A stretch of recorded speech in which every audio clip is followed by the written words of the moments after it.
So very good morning to one and all. This is me Karthik from Kongonadu College of Engineering and Technology from the Department of Computer Science Engineering. So today we are going to see about CS8791 cloud computing about the fifth unit, right?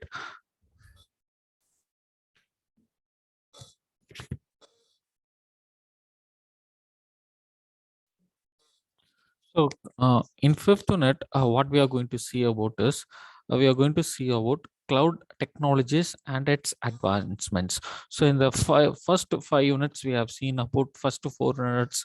So first unit we have seen about introduction. Second unit we have seen about cloud enabling technologies, and third unit cloud architecture and all. And fourth unit we have seen about cloud storage part and services part like that. So fifth unit we are going to see about cloud technologies and its advancements in recent times. What are the different types of tools we are going to use in nowadays? What are the tools are available there? So first, in that fifth unit, we have seen we have one concept that is called Hadoop. So all of you might be heard about this. What is Hadoop and MapReduce algorithm, and what is how we are using these in nowadays? So actually, what is Hadoop and what is before Hadoop, we have to know what is big data, right? So when the system has been developed in 1990s, so internet has been developed. So at the very first time, there is no problem how the data gets stored there, because there is only minimum number of clients are there, minimum number of data will be there in the database.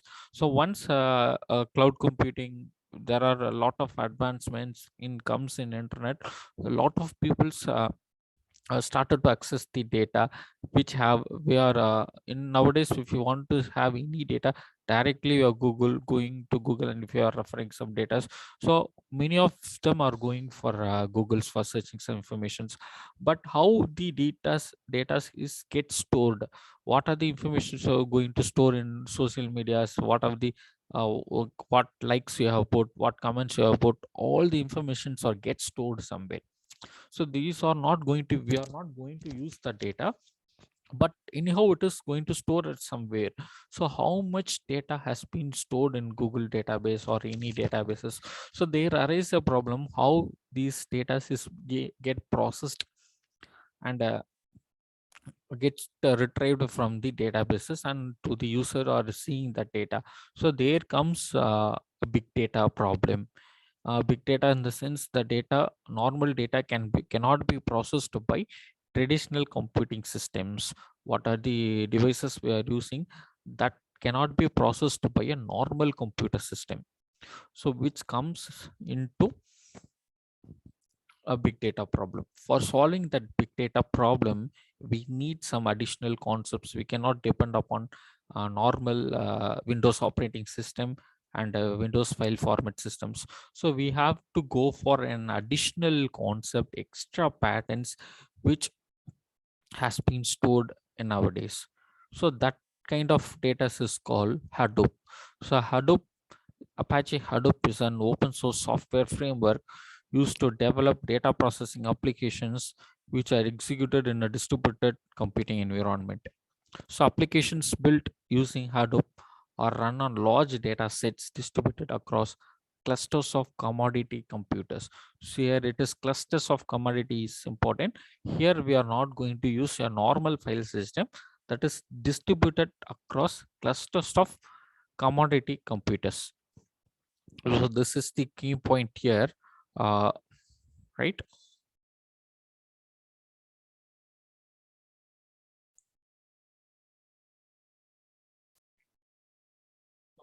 We have to know how these data is being processed nowadays. So these kind of systems are commodity system, that is distributed across clusters of commodity computers, right? So what is commodity computers are mainly used for achieving computational power at low cost.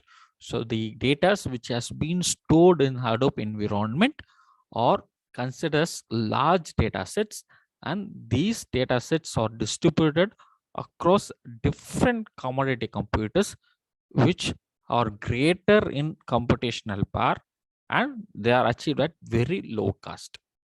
So what the file system we are going to use here in distributed, that is Hadoop distributed file system. In normal file system on Windows or normal file system, there is we'll have NTFS file system, and Windows operating system and all, we have NTFS file system. But we are going to consider Hadoop environment. Here only the big data is stored, which cannot be processed by a normal computers. So keep that in mind. So these environments, that is Hadoop environment, cannot be able to process on normal computers, which will be able to process finally a large data sets. And here the distributed file system is stored. Here the file system is stored as Hadoop distributed file systems, right?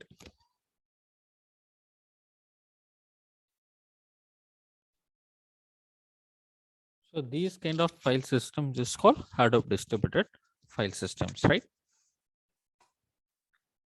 So these kind of advancements, what are the advancements are there in cloud computing, and there are different types of tools what we are going to use in cloud computing. That is what we are going to see in fifth unit. So we have divided into two parts, that is how the data is stored, that is called Hadoop distributed file system, and how the data is processed there. For that, we are going to use another algorithm that is called MapReduce algorithm. So MapReduce is a computational model and software framework for writing applications which run on Hadoop environment. So these MapReduce programs are capable of processing enormous data in parallel and large cluster sets of computational nodes.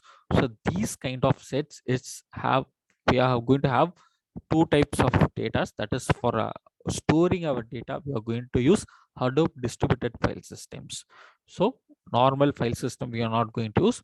And for processing that data, what data gets stored in database, for that processing data, we are going to have MapReduce algorithm, right? So MapReduce is a computational power and software framework for writing applications which run on Hadoop.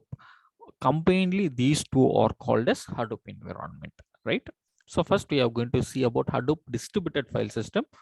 It is normal, not a normal file system. Here the data is stored as distributed environment. So HDFS take care of the storage part of Hadoop applications. MapReduce applications consume data from HDFS. So HDFS creates multiple replications of data blocks and distributes them on computer nodes in a cluster. So the data is not stored in one particular file. The data is get replicated, splitted as data blocks, and distributed them on computer nodes in a cluster. This distribution enables reliable and extremely rapid computations from different nodes. So this is the architecture of HDFS. So in HDFS, we have name node and data nodes. These name nodes will have a replication of our data.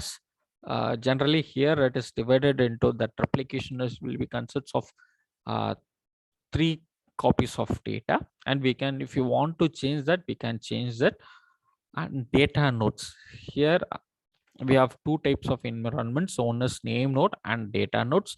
This data nodes will have more than one data nodes, which is considered as blocks, and in the blocks the data will be get stored as records format.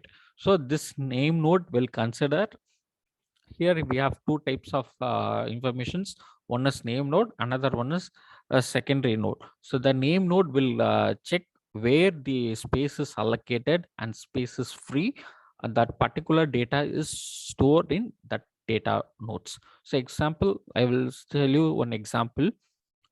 Consider a farmer is having harvesting in his area, particular area, or 1 acre or 2 acre. If he harvested 2 to 3 bunch of rices, packets of rices, he can be able to store in his house, right? Can you able to understand? If he able to cultivate only 2 or 3 packets of rice, he can be able to store in his house. Consider if he harvested 100 packets or 1,000 packets, 200 packets, he cannot be able to store in his house. So his house cannot be able to have thus much of space to allocate that rice packets, right? So he has to go for an private godown to store that bunch of data.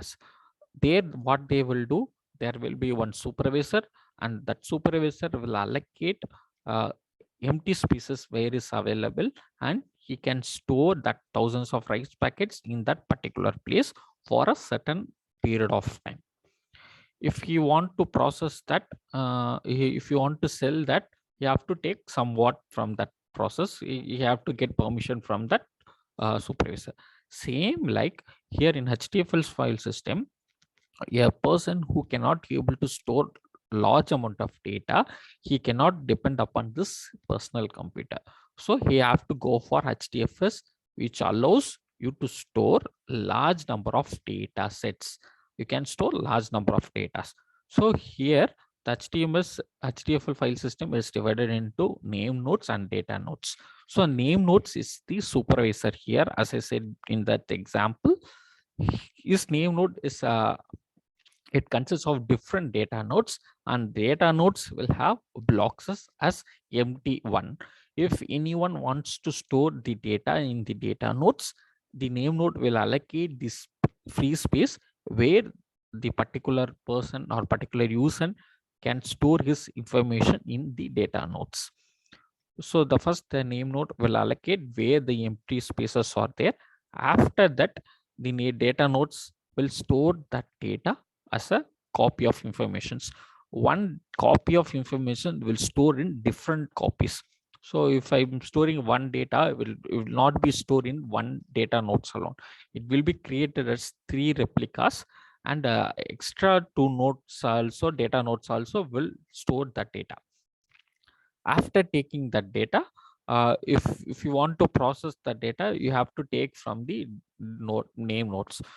So if you make any changes also, one data nodes alone will be get changed, because we have copies of 2 other nodes, so that copy will be same. So if any data get erased, we can get the data from the remaining 2 copies of data, right? So what is name node?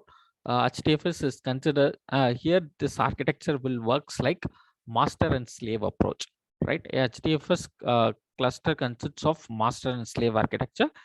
Cluster consists of a single name node, a master server that manages file system, namespace, and regulates the files access to files by clients. So here a single name node, that name node will consider as master server. As I said before, this name node will act as supervisor, that is master node, that serves, manages the file system names, namespace, and regulates access to files by clients. So in addition, there are a number of data nodes, usually one per node in the cluster, which manages storage attached to the nodes that they run on. So this name nodes will have more number of name nodes, usually one per node in the cluster, which manages storage attached to the nodes that they run on. HDFS exposes a file system namespace and allows user data to be stored in files. So here that is a name node, that is commodity hardware, locally cheaply commodity hardware. We have centralized access, that is called name node, that is master node. Here it is act as master and slave approach, right? So internally, a file is splitted into one or more blocks, and these blocks are stored in set of data nodes. So if we want to store one block of information, it is splitted into one or more blocks, and these blocks are stored in the set of data nodes. So the name node executes file system namespace operations like opening, closing, and renaming files and directories, etc. So it also determines the mapping of blocks to the data nodes. See, data nodes are considerable responsible for serving read and write requests from the file system clients. So the data nodes also responsible for block creation, deletion, and replication upon instructions from the node. All the actions are taken care by your data nodes and your name nodes. So what are the functions of name nodes? So it is a master daemon that did maintenance and manages the data nodes. So all the slave nodes are maintained by your master node, that is your name node. It records the metadata of all the files stored in the cluster. Example, the locations of a block store, the size of the files, permissions, hierarchy, etc. The what are the information that are maintains in data nodes, all or maintained by master nodes. See the location of data nodes, where the location it's gets stored, the size of the files, permissions, hierarchies, etc. These all the information are associated with metadata informations. So it records each changes that take place to the file system. For example, if a file is deleted in HDFS, the name node immediately record this in edit log. So it regularly receives a heartbeat and a block report from all the data nodes in the cluster to ensure that the data nodes is alive. So particularly for a certain time period, all the data nodes will send a live message to the name node. If particular data nodes is not sending any message to the name node from a particular time, the data node will be considered as deactive, and what are the necessary actions or take place. So if data node sending properly live message for the particular time period, and it is considered as a live mode, and then only the data, if anyone want to store data informations, that particular data nodes will be allocated. It keeps a record of all the blocks in HDFS and which nodes these records blocks are located. The name node is responsible to take care of a replication factor of all the blocks. So in case of data node is failure, the name node will choose as an alternative nodes of new replicas, balance these issues and manages the communication traffic to the data nodes. So already I have said we have 3 copies of data. A replication of data will be stored. If any information is get lost in that particular data node, the name node will choose alternate data nodes for new replication of data. And considering data nodes are the save nodes in HDFS. Unlike name node, data node is commodity hardware. This is non-expensive system which is consists of fast of high quality or high availability. The data node is a block server that stores the data in a local file, extension 3 or extension 4. The functions of data node, these are slave daemons or process which runs on each slave machines. The actual data is stored on the data nodes. The data nodes perform the low level read and write request from the file system clients. They send heartbeat to the name nodes periodically to report the overall health of the HDFS. By default, the frequency is set to 3 seconds. So the live message will be seconds, set as 3 seconds. So every 3 seconds, the data nodes has to send a live message to the name node. Then only it will be considered as name node. The data node will be in a live node. So anyone, if you want to read or write request from the system clients, the data nodes will perform all the activities. The actual data is stored in the data nodes only. So which is a slave machine, that is master and slave approach. The extension of a single name node is cluster generated greatly simplifies the architecture of the system. The name node is the arbitrary and a repository of all HDFS metadata. The system is designed in such a way that each user data never flows through the name node. Secondary name node, apart from that, we have secondary name node also. If any name, what's happened to the name node if get failures. So there are multiple data nodes. If one data nodes failures, there is another data node. What happen if a name node get fails? We have another one that is called secondary name node.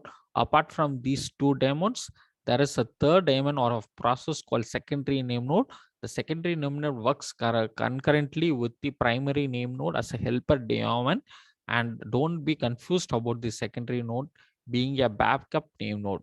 So if any a name node is also a system. So if any crashes or any problem occurs in name node, there is another one issues called secondary name node. So in the secondary node, name node will act as primary name node if there is any fault in the primary name node. Functions of secondary name node. The secondary name node is one of consistency, reads all the file systems and metadata from the RAM and the name node and writes it into the hard disk of the file system. It is responsible for combining the edit logs with SA image from the name node. So it is only the secondary storage devices like secondary name node. If any crash occurs in primary name node, then only it will be comes into the picture. Apart from that, it will be in inactive. So data will be considered as blocks here. Here the blocks are nothing but the smallest continuous informations on your hard drive, which is where data is stored. In general, in any of the file system, you store the data as a certain collection of blocks. Similarly, HDFS stores as each files as of blocks, which are scratched through the Apache Hadoop cluster. So default size of each block is 128 in Apache Hadoop. So normal NTFS file system or Windows file system, your each default size of each block is 64 megabyte, and but here it is considered as 120 megabyte. So consider the how much data is gets stored in Hadoop. This is one example. It is not necessary that HDFL each file is stored in exact multiple of configured block sizes.